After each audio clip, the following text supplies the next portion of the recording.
The United States of America is the foremost power in space.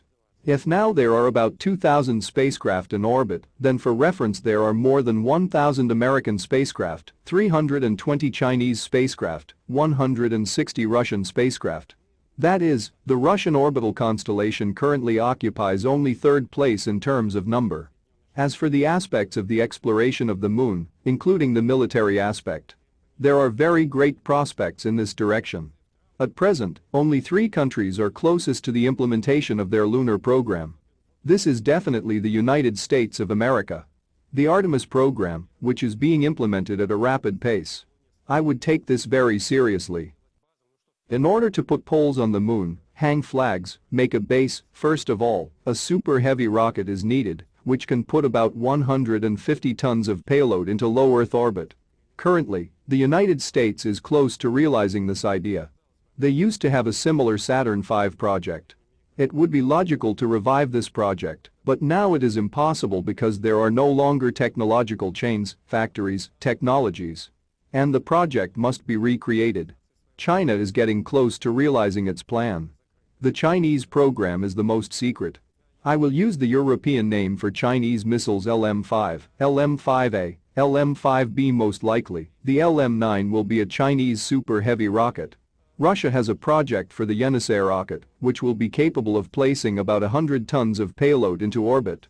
But for now, the Yenisei rocket has been implemented on the drawings. I believe that the United States of America is closest to landing on the moon and really realizing its plans in full. China will probably be the second power.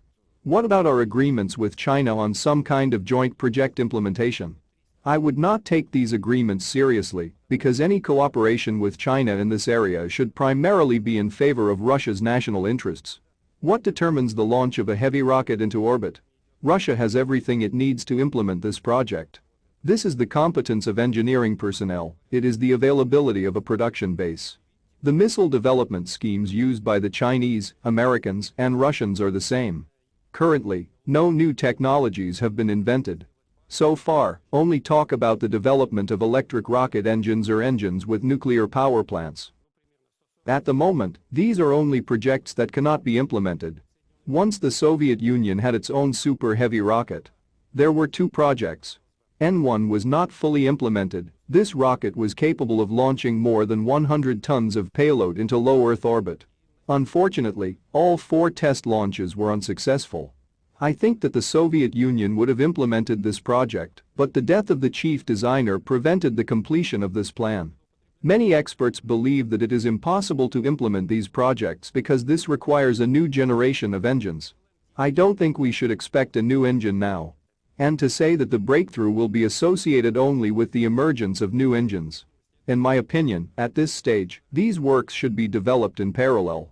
You can, of course, announce a run to everyone to keep warm. I agree.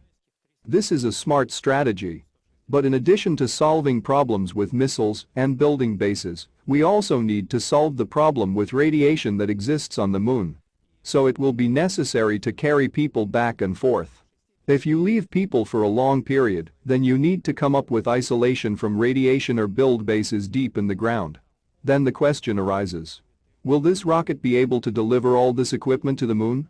Of course, you can repeat what the Americans have already done, fly there, stick a flag, and say that the moon is ours because this is our flag. But if we talk about serious technological development, about resource extraction, about a long-term base, then this point of view is closer to me, that this is possible only at a different technological level and production activity.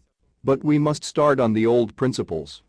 Electric missiles, ion thrusters, or nuclear thrusters must develop in parallel. For 43 years Russia has not dealt with the moon at all. The last 30 years have not dealt with the problems of deep space. There is not a single discovery of ours. We only dealt with delivery to the International Space Station.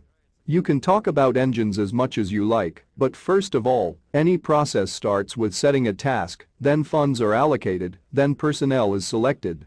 There are many young talented people in Russia who can create breakthrough technologies. I was very inspired when I learned about the creation of new types of weapons, which many Western military experts believed that Russia could no longer create. It seems to me that Trump's lunar program can play a very important role for us as an accelerator. I believe that we must be the first and go our own way.